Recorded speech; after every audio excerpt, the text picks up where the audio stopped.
10, 9, 8, 7, 6, 5, 4, 3, 2, 1. இந்த காணொளியின் கதாநாயகி யார் தெரியுமா? யாரின் முகத்தை பார்த்தால் காணாமல் போன உற்சாகம் கண்முன் தோன்றிவிடுமோ? இறைவன் எனது துணைவன் என்று சொல்லி எந்த தாதிஜி உலகமெல்லாம் சுற்றி சுற்றி சேவை செய்து வந்தாரோ, யாருடைய ஒரு வினாடி பார்வைக்காக கோடிக்கணக்கான மக்கள் காத்திருந்து கண்டு திருப்தியும் அடைந்தார்களோ, யாரின் வார்த்தைகள் முன்னிருப்பவர்களை சந்தோஷ நடனமாட வைத்ததோ, அவரே பாப்தாதாவினால் ஜனக் ஜனக் என்று செல்லமாக அழைக்கப்பட்ட அன்பிற்கும் மதிப்பிற்கும் உரிய எமது தெய்வீக சகோதரி தாதி ஜானகி அவர்கள். ஜானகி தாதி ஜானகி, ஜானகி தாதி ஜானகி. பிரம்மகுமாரிகள் உலக ஆன்மீக பல்கலைக்கழகத்தின் முன்னாள் தலைமை நிர்வாகியான எமது ஜானகி தாதி அவர்களின் 5வது நினைவு தினமான இன்று எமது வாழ்வில் அவரின் அனுபவங்களை ஓர் ஆதாரமாக்குவோம். தாதி ஜானகி என்றால் தெரியாதவர் எவரும் இல்லை. வெறுமனே அவரை பற்றி தெரிந்து மட்டும் கொள்ளாமல் அவரை போன்றே உலகிற்கு ஓர் உதாரணமாகி தங்கள் வாழ்வை முற்றாக இறை சேவைக்கென அர்ப்பணித்த குமாரிகளினூடாக தாதி ஜானகியிடம் இருந்தான தூண்டுதல்கள். ஜானகி தாதி ஒரு நாள் கிளாஸ் எடுக்கக்குள்ள என்ன பாபா 12 தரம் முரளி வாசிக்க சொன்னவர். ஆனால் நான் பாபாட்டேன், பாபா நான் ஒவ்வொரு நாளும் நிச்சயமா 24 தரம் முரளி வாசிப்பேன் என்று சொன்னேன். அதை நடைமுறைப்படுத்த பாபாவும் எனக்கு நிறைய உதவி செஞ்சவர். ஆனால் நான் ஒரு நாளும் அதை தவற விடவே இல்லை. அப்படி நான் முரளி வாசித்ததால தான் இப்போ உங்களுக்கு முன்னால் இருந்து கிளாஸ் தந்து கொண்டிருக்கேன். 2 முன்னுக்கு இருக்கிறார்கள்ட்ட சொல்லியிருப்பாங்க. எனக்கு தாதிகிட்ட பிடிச்சது அந்த பணிவு தான். இந்த கதை ஒரு உதாரணமாக இருந்தாலும் தாதி எல்லா விஷயத்திலையும் பாபா சொன்னதை நடைமுறைப்படுத்தினவங்க, பணிவாக இருந்தவங்க. அப்படி அவங்க பணிவாக இருந்ததால தான் அவங்க இப்போ நேரில் இல்லாட்டியும் தாதியை விட்டு எல்லார் மனசுலேயும் மரியாதை இருக்கு. எல்லாருக்கும் அவங்களோட ஃபோட்டோவை பார்த்தா இப்பயும் சந்தோஷம் வரும். ஓம் சாந்தி. தாதி ஜானகி அவர்கள் முரளியை 12 முறை வாசித்தாராம். அவரின் இந்த மேன்மையான முயற்சிக்கு பின்னால் மறைந்திருக்கும் சுவாரஸ்யமான கதை என்ன? தாதி ஜானகி அவர்கள் 18 மாதங்கள் பிந்தியே பாபாவின் அறிமுகத்தை பெற்றுக்கொண்டார். கராச்சியில் இருந்த பொழுது ஒரு நாள் குஞ்ச் பவனில் பாபா தாதியை அழைத்து கூறினார், குழந்தாய், நீ அடுத்து வரும் தீபாவளியை காண மாட்டாய். பாபா இவ்வாறு கூறியவுடன் தாதி நினைத்தார், ஏதோ ஒன்று நடக்க உள்ளது. ஒன்று இந்த உலக நாடகம் முடிவடையலாம், அல்லது எனக்கு ஒரு முடிவு வரலாம். தாதி பாபாவிடம் கேட்டார், பாபா, நான் இப்பொழுது என்ன செய்ய வேண்டும்? தாதிக்கு ஏற்கனவே நான் பிந்தி வந்ததால் அதிக முயற்சி செய்ய வேண்டும் என்ற எண்ணமும் மிக உறுதியாக இருந்தது. பாபா கூறினார், குழந்தாய், நீ ஒரு நாளைக்கு 12 முறை முரளியை வாசி என்றார். தாதியும் பாபாவிடம், நீங்கள் கூறியதை நான் நிச்சயம் செய்வேன் என்று கூறி அன்றிலிருந்து 6 மாதங்களுக்கு தாதி இரவு பகலாக முரளியை வாசித்தார். அத்துடன் அப்போது இன்று போல் ஒரு முரளி 4 பக்கங்களை மட்டும் கொண்டதாக இருக்கவில்லை.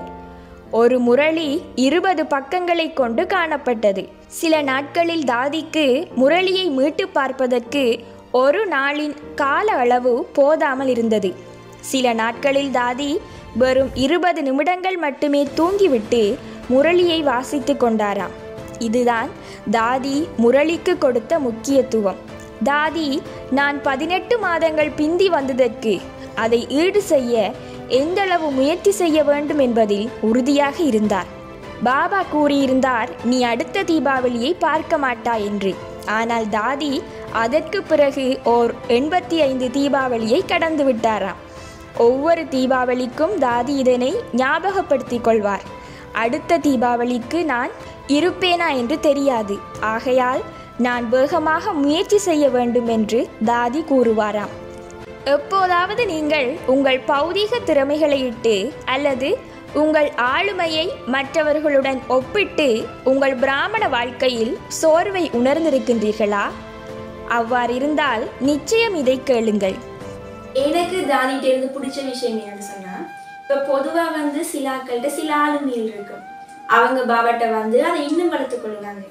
ஆனால் தாதியோட இயல்பை பார்த்தோம்னு சொன்னால் அவட்ட வந்து ஆளுமையோ அல்லது வெளிப்படையான தோற்றமோ அல்லது திறமையோ எதுவுமே இருக்கிற. இதை தாதிஜியே சொன்னாங்க. தாதி சொன்னது என்னன்னு சொன்னா, அவ வந்து ஆன்மீக சக்தியின் மூலமா தன்னோட ஆன்மீக பலத்தை அதிகரிச்சதால தன்னிட்ட எது இருந்ததோ அது முழுமையா வந்து பயன்படுத்தப்பட்டுச்சு. தன்னிட்ட எது இருந்ததோ அதை முழுமையா வந்து எல்லாருமே பயன்படுத்தினாங்க. அதனாலதான் ஆரம்பத்திலிருந்து கடைசி வரைக்கும் தாதிஜியை யாரெல்லாம் பார்த்தாங்களோ அவங்கள பார்த்தோன்னே அவங்க வந்து உற்சாகம் அடைஞ்சாங்க. இதுதான் தாதிஜியோட தனித்துவம். அதாவது வந்து அவங்க வரக்குள்ள வந்து எதுவுமே இருக்கல, பாபாட்ட வந்து தங்களை முழுமையா வந்து வளர்த்து கொண்டாங்க.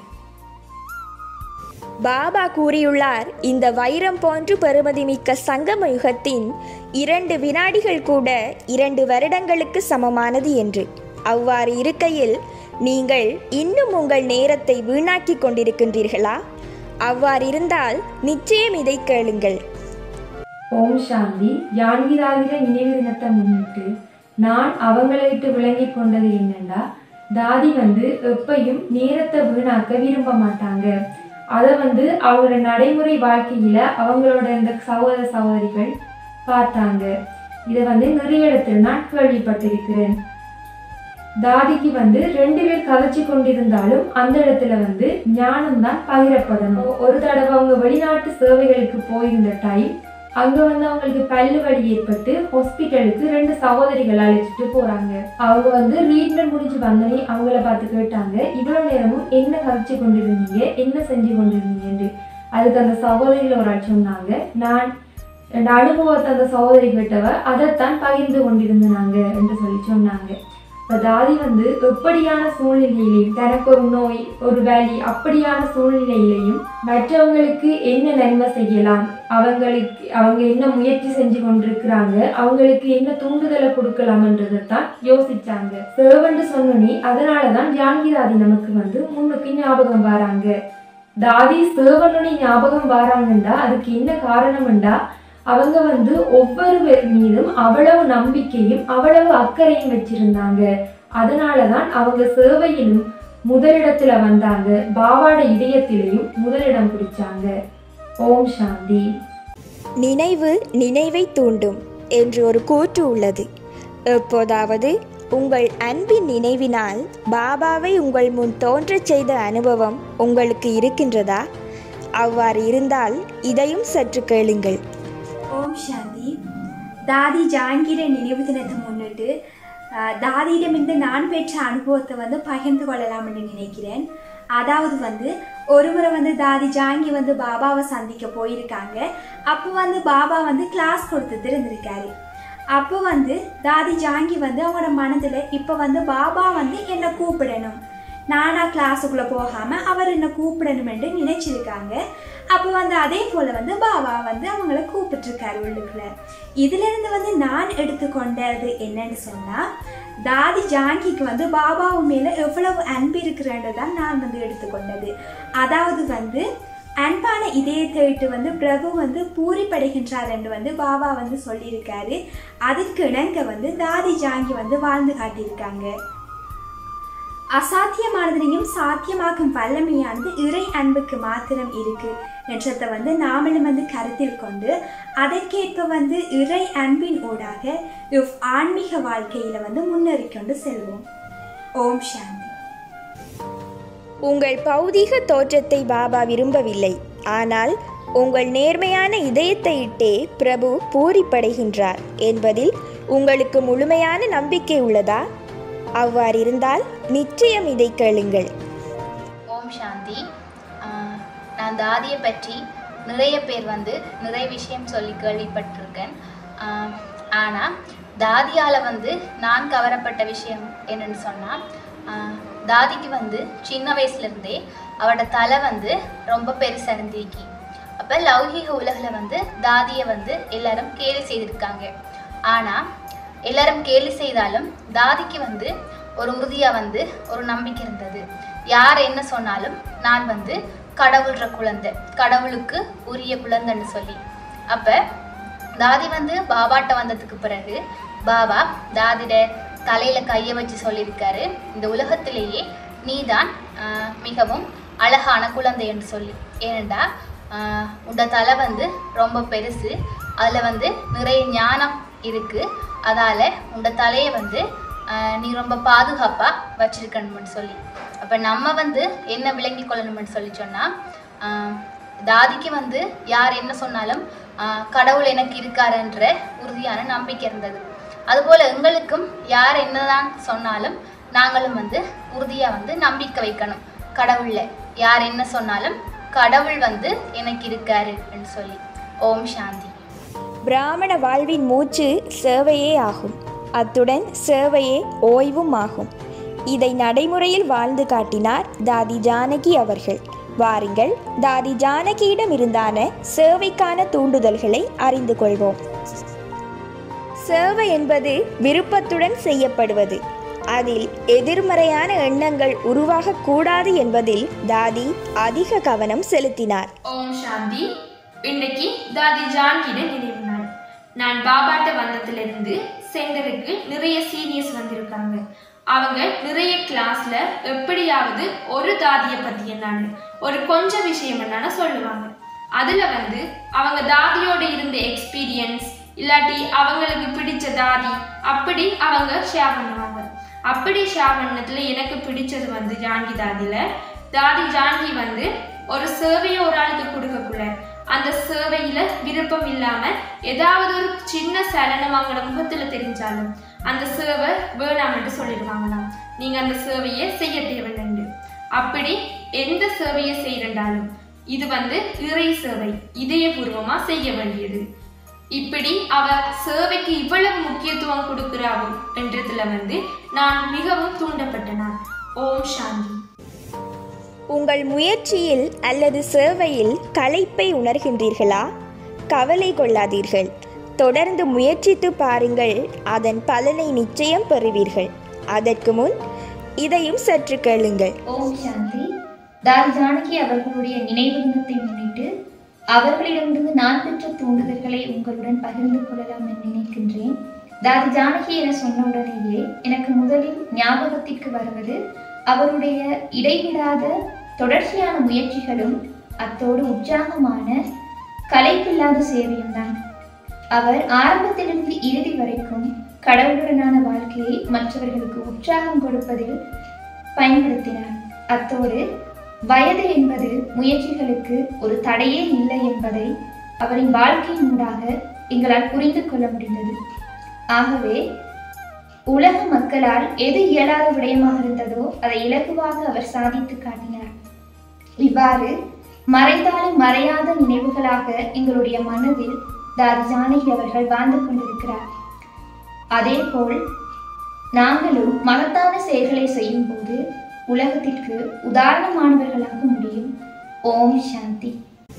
சேவை என்பது ஒவ்வொருவரின் தேவையை அறிந்து அதற்கேற்ப பராமரிப்பை வழங்கி அவர்களை நன்மை அடைய செய்வதாகும். இதையே தாதிஜியும் செய்தார். ஓம் சாந்தி. இப்போ தாதி ஜானகியை பற்றி சொல்லணும்னு சொன்னால், இந்த தாதி ஜானகிக்குரிய மாதத்தில் தாதிஜியை பற்றி சொல்கிறதுல பெருமைப்படுறேன். ஏனென்று சொன்னால், இந்த பௌதீக கண்கள் வந்து பாக்கியம் செஞ்சிருக்குது. தாதி ஜானகியை நேரடியாக பார்த்து அவங்க பேசுகிறத கேட்டு அனுபவிச்சதுல. அப்போ அதில் ஒரு அனுபவம் எனக்கு இருக்குது. ஒரு நாள் தாதி வந்து மதுவனில் கியான் சரோவரில் கிளாஸ் எடுத்து கொண்டிருந்தாங்க, ஈவினிங் கிளாஸ். அப்போ அவங்களுக்கு கொடுக்கப்பட்ட நேரம் வந்து 1/2 மணி தியாலம். ஆனால் டபுள் ஃபாரினர்ஸ் நிறைய பேர் வந்தனால தாதி அவங்கள மீறி குஷியில் கதைச்சு கொண்டே இருந்தாங்க. அப்போ ஹன்சாவன் வந்து அவங்கள்ட்ட மணிக்கூட்ட காட்டினாங்க, தாதி இங்கே பாருங்க டைம்னு சொல்லி. அப்போ தாதி உடனே சிரிச்சுட்டு சொன்னாங்க, இங்கே பாருங்க என்னை சுற்றி எவ்வளவு மணிக்கூடி இருக்குது, ஆனால் ஹன்சா வேற என்னட்ட வந்து இந்த வாட்சை கொண்டு காட்டுறாங்களேன்னு சொல்லி. அப்போ அதையும் நகைச்சுவை காய்ச்சிட்டு அவங்க எதெல்லாம் சொல்லி முடிக்கணுமோ அவங்களோட நேரத்தை எடுத்து சொன்னாங்க.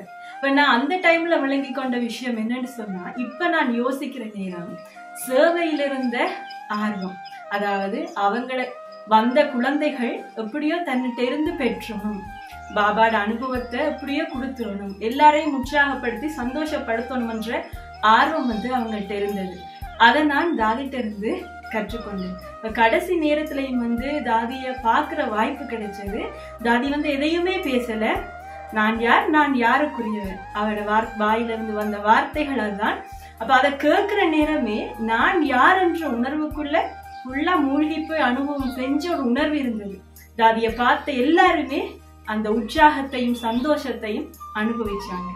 இப்ப பிரம்ம பாபாவோட பாத சுவடுகள்ல வாழ்ந்து அவங்களோட அனுபவத்தை எல்லாருக்குமே கொடுத்து முன் உதாரணமா ஆயினாங்க சேவையில. அதை பத்தி உங்கள்கிட்ட சொன்னதுல சந்தோஷப்படுறேன். ஓம் சாந்தி. மற்றவருக்கு நன்மை செய்ய வேண்டுமென்றால் தானும் உற்சாகமடைந்து முழு அகிலத்தையும் உற்சாகமூட்டக்கூடியவர் தாதி ஜானகி. அவருடைய இந்த உற்சாகம் அசாத்தியமானதையும் சாத்தியமாக்கக்கூடியது. ஓம் சாந்தி. நான் தாதி ஜானகியை 2013ஆம் ஆண்டு ஃபர்ஸ்ட் டைம் மதுபன் போக்குள்ள சந்திச்சிருக்கிற நேரா ஒரு தடவை தான்.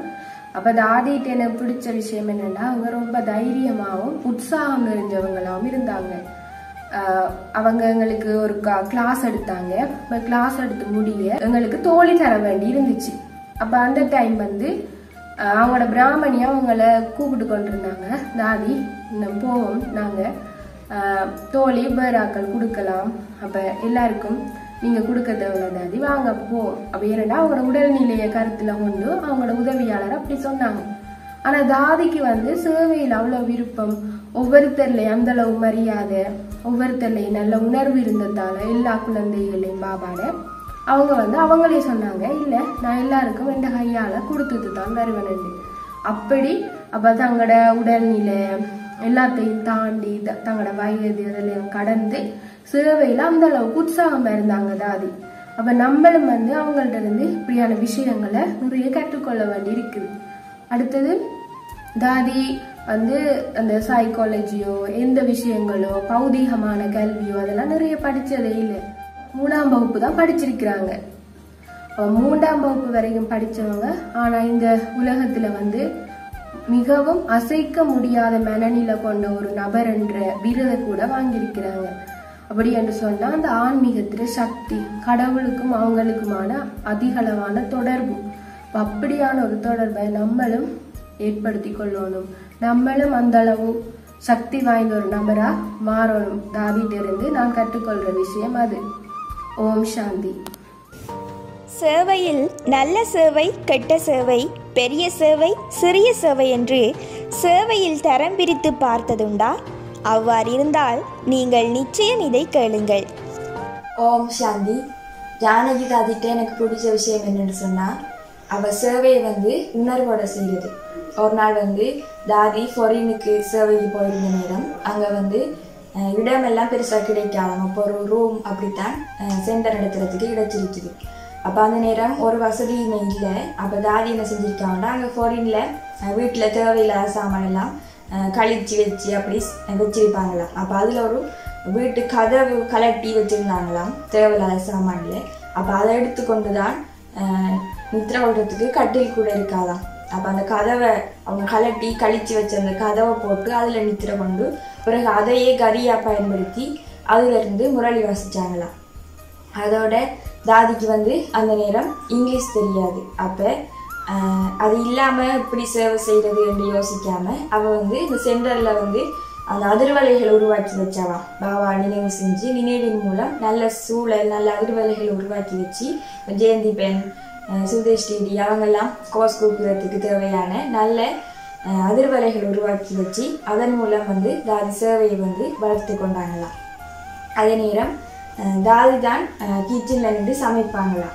அப்போ நம்ம செய்கிற சேவை எவ்வளோ பெருசு, மற்றாக்கள் எல்லாரும் பார்க்கக்கூடிய சேவையான்னு யோசிக்காமல் அவள் அந்த இடத்துல என்ன தேவையோ உணர்வோட சின்ன சேவை பெரிய சேவைன்னு பார்க்காம எல்லாத்துக்குமே பெருமதி கொடுத்து சேவை செஞ்சுருக்காங்க.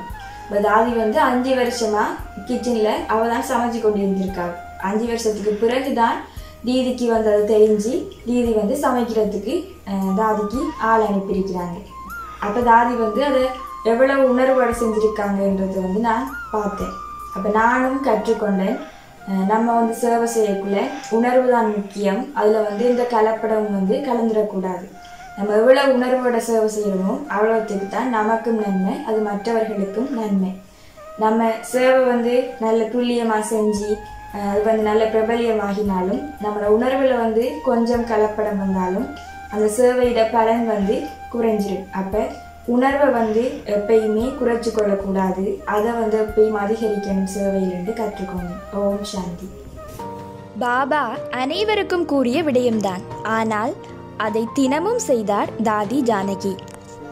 தாதி ஜானகிட்ட பிடிச்ச விஷயம் என்னென்னா, தாதி ஜானகி ஒருக்கா முரளி கிளாஸ் முடிய டைனிங்கில் போய் சாப்பாடு எடுத்து சாப்பிட்றதுக்கு இருந்து சாப்பிட எடுக்க போல பாபா அந்த இடத்துல வந்தாராம்.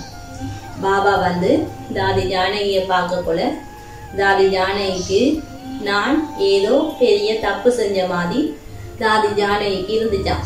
அப்ப தாதி ஜானகி திடீரென்று டைனிங்ல இருந்து எழும்பி நின்றாவாம். எழும்பி நிற்க போல பாபா பக்கத்துல வந்து, நீ யாருக்காவது சேவை செஞ்சியா, நீ யாருக்காவது கோர்ஸ் கொடுத்தியான்னு கேட்டாரா. அந்த நேரத்துல தாதி ஜானகிக்கு எவ்வளவு சேவை முக்கியம் என்றத தாதி ஜானகி அப்பதான் விளங்கி கொண்டாவாம். எங்களோட உடம்புக்கு எவ்வளவு சாப்பாடு முக்கியமோ அதே மாதிரி இந்த பிராமண வாழ்க்கையில சேவை முக்கியம் என்றதை விளங்கி கொண்டாவாம். அண்டையிலிருந்து தாதி ஜானகி யாருக்கும் சேவை செய்யாம சாப்பிடவே மாட்டாவாம். அது தாதி ஜானகி இயல்பாவே அதை நடைமுறைப்படுத்தினாவோ. அதுதான் எனக்கு தாதி ஜானகியில பிடிச்ச விஷயம். ஓம் சாந்தி. சேவை என்றால் அங்கே எப்படிப்பட்ட காரணமும் தோற்று போனது தாதி ஜானகியின் முயற்சிக்கு முன்னால். ஓம் சாந்தி. ஜானகி தாதியை பற்றி சொல்றதுன்னு சொன்னால், என்ற தனிப்பட்ட அனுபவம், நான் முதல் தர மதுபனுக்கு போயிருந்த நேரம் ஜானகி தாதி தான் வந்து காலையில் டெய்லி முரளி வாசிச்சவ அமிர்த வேலைக்கு வந்திருப்பாங்க. அப்படி இருந்தது. அப்போ நான் சிஸ்டர்கிட்ட கேட்டேன், தாதிக்கு வந்து 100 வயசு ஆக போகுது, அப்போ தாதிக்கு ஒரு வருத்தமும் இல்லைன்னு வந்து. அப்போ சிஸ்டர் அப்படி இல்லை, 2 நாளைக்கு மேலே வருத்தமாக தான் இருந்தவையாம். ஆனால் டபுள் ஃபாரினர்ஸ் 2000 பேர் வந்திருக்காங்கன்னு சொன்ன உடனே எழுமிட்டு ஓடி வந்துட்டாவாமண்டு. எனக்கு டக்குன்னு மனசில் விட்டேன்டா, நாங்கள் மதுவனுக்கு போன அந்த ஃபர்ஸ்ட் டே வந்து நான் களைப்பாக இருக்கும் தானே ரெண்டு அமிர்த வேலைக்கு போகல, படுத்துட்டோம். அப்போ நான் வச்சேன், உண்மையாக காரணம் சொல்ல வேண்டியது தாதி தான். ஆனால் தாதி இவ்வளோ ஸ்டெடியாக இருக்காங்க, நாங்களும் இனி காரணம் சொல்லக்கூடாது நான் படித்து கொண்டேன். ஓம் சாந்தி. தாதி ஜானகியிடமிருந்து நாம் பெற்றுக்கொண்ட தூண்டுதல்களை பார்த்தோம். வாருங்கள், தாதி ஜானகி அவர்கள் சேவை செய்யும் குழந்தைகளுக்காக விசேடமாக கொடுத்த அன்பான வழிகாட்டல்களை கேட்போம். வாரிசு குழந்தைகளை உருவாக்குங்கள் என்று பாபா கூறுகின்றார். அப்படியென்றால் சேவையின் மூலம் அத்தகைய தரமான குழந்தைகளை உருவாக்குங்கள். பார்த்து மட்டும் ரசிக்கும் மலராக இருக்கக்கூடாது, நறுமணம் வீசக்கூடிய மலராகவும் இருக்க வேண்டும். சேவையில் எப்படிப்பட்ட உணர்வு, எந்தளவு உணர்வு உள்ளதோ அந்தளவு உணர்வு கொண்ட தரம் கொண்ட குழந்தைகள் உருவாகுவார்கள். நாம் குறைந்தளவு சேவையிலேயே சந்தோஷம் அடைந்துவிடக் கூடாது, அல்லது மேலோட்டமான சேவையில் சந்தோஷம் அடைந்துவிடக் கூடாது. அதிகம் முயற்சி செய்ய வேண்டும். தனக்காக அதிக முயற்சி செய்வது நன்றாக உள்ளது. அதிக முயற்சி செய்வது என்றால் கடின உழைப்பு செய்ய வேண்டும் என்பதல்ல. ஆனால் ஒருபோதும் எக்காரணத்தை கொண்டும் சோம்பேறித்தனம் வரக்கூடாது. ஒருபோதும் கவனக்குறைவு உள்ளவராக ஆகக்கூடாது. சில வார்த்தைகள் எமது எண்ணங்களிலும் வரக்கூடாது, வார்த்தையிலும் வரக்கூடாது. ஏனென்றால் எமது வார்த்தைகள் எம்மையே பாதிக்கும். எமக்காக பாபா கூறும் வார்த்தைகள் மிக உயர்ந்தவை. அவற்றை பயன்படுத்தாமல் என்ன செய்வேன், எப்படி செய்வேன், முயற்சி செய்து பார்ப்பேன், சாத்தியம் என்று தோன்றவில்லை, அதாவது கொஞ்சம் கடினமாக உள்ளது. நீங்கள் என்ன சொல்வீர்களோ அது நடந்துவிடும், என்ன சிந்திப்பீர்களோ அதுவும் நடந்துவிடும். எனவே எண்ணங்களில் கூட இந்த வார்த்தைகள் வரக்கூடாது. அனைத்தும் சாத்தியமே. பிராமண ஆத்மாவிற்கு எந்த விஷயமும் சாத்தியமற்றது கிடையாது. ஓம் சாந்தி.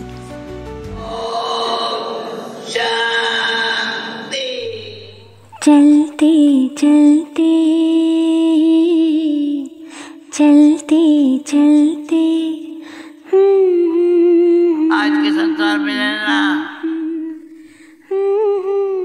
हिम्मत हमारी, मदद भगवान